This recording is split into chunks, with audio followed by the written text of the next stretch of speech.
Every vibe starts somewhere. In the mix, in the mess, in the moments no one sees.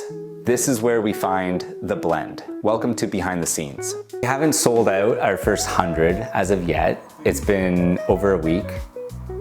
What are we? Been at least over a week. No, over 2 weeks.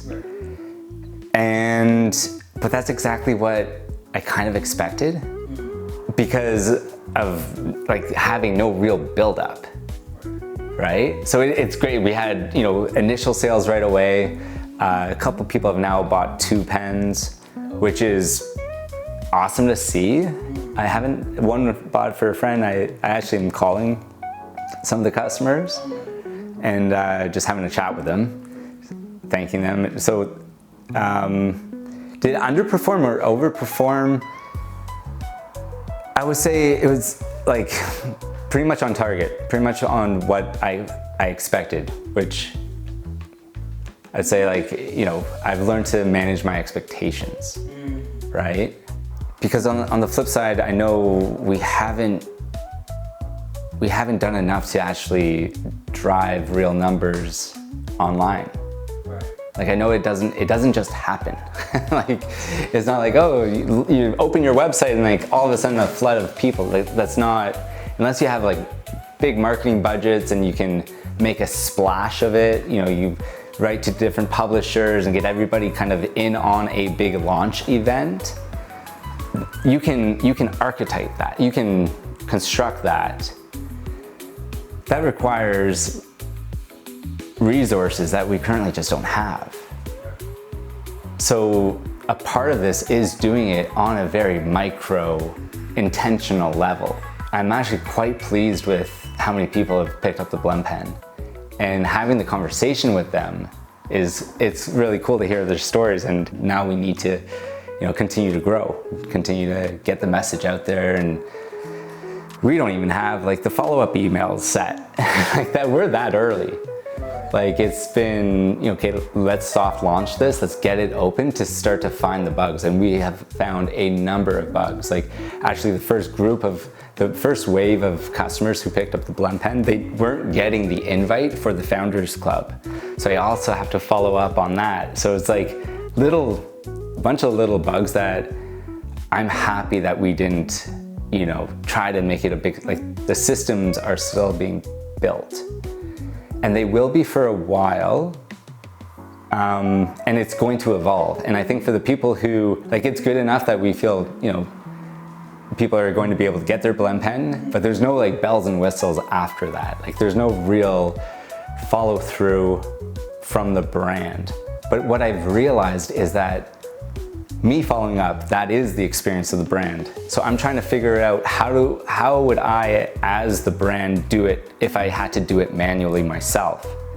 Is it a text? Is it a call? Is it an email? Like what's the natural way of connecting someone? Because I'm actually I want to connect with someone. Just say, hey, Kate, thank you. You picked up those 2 blend pens. Do you have a minute? And have that quick conversation. And it's like, how do you do that on an individual level? And then how do I build Aiden to then take that on itself? Like Aiden, the brand, is so dialed in on that level of communication that it feels that you are building a relationship with an actual brand. Everything you're seeing is a V1, which is super exciting because people, it's like, you like it now, wait till you see what's coming. But I think what we'll have to find a way to do is we're not the tech company that, is raising X millions of dollars that can just make this happen overnight, with large, this is going to be kind of a slower, intentional build. And yeah, I mean, that's kind of where we're at with the launch and also where we're going. Right? It starts to paint a roadmap of well, what are you building? It's well, we're just getting the systems in place to be able to execute on what has always been the vision of the brand, by the way. But it's always been all right, so here is the vision. How do you get to, what are the main milestones to get to that? And one was just developing the idea from an idea to hardware. That took years, but finally check. The next big transition was, okay, now let's get it to market. Let's see if people would be even interested in purchasing what was just an idea. And instead of going, I think, a more modern, or like, in most businesses nowadays, like if you have the option to go online, you almost pick online first, but instead we went retail first. So working with dispensary partners and getting the real feedback and talking to customers and seeing the reviews and hearing even what needs to be better, but getting that real feedback. And like, I'm excited for what is to come because I know how much better we can make this.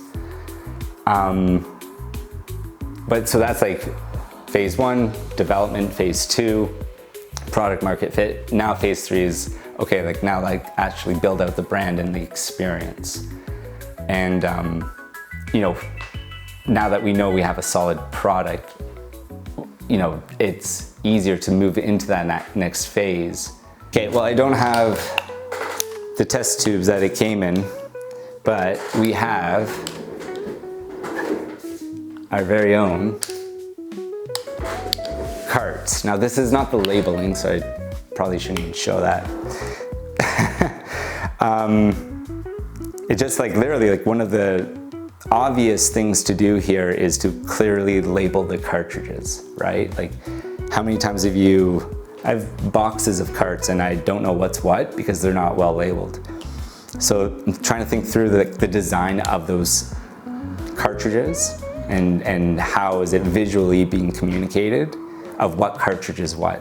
So we do have our first, well, it's not our first, my gosh.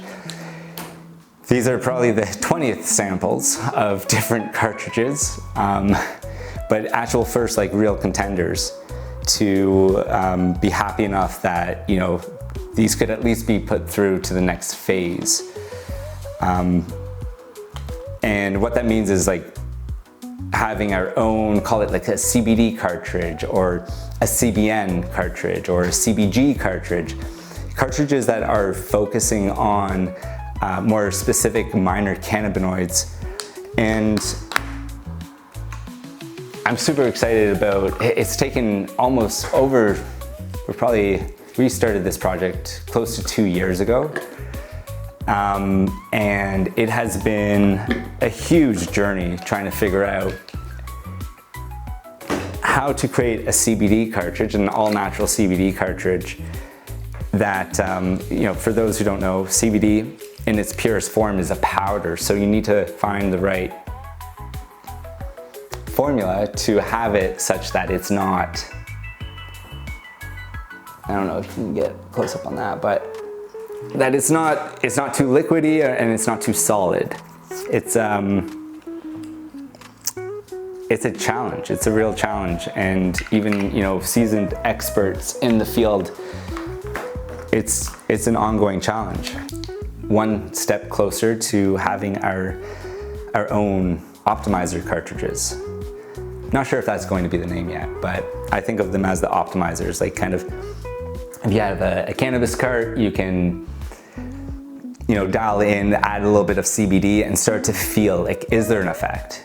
Is it a calming effect? The CBN is known to help more with sleep, and CBG, people are talking about focus, like it's helping them kind of dial in, which is interesting. It's interesting to be able to kind of isolate some of those effects. On the topic of AI, it's an interesting one. So the idea of what we were building in terms of what does it mean to build a brand?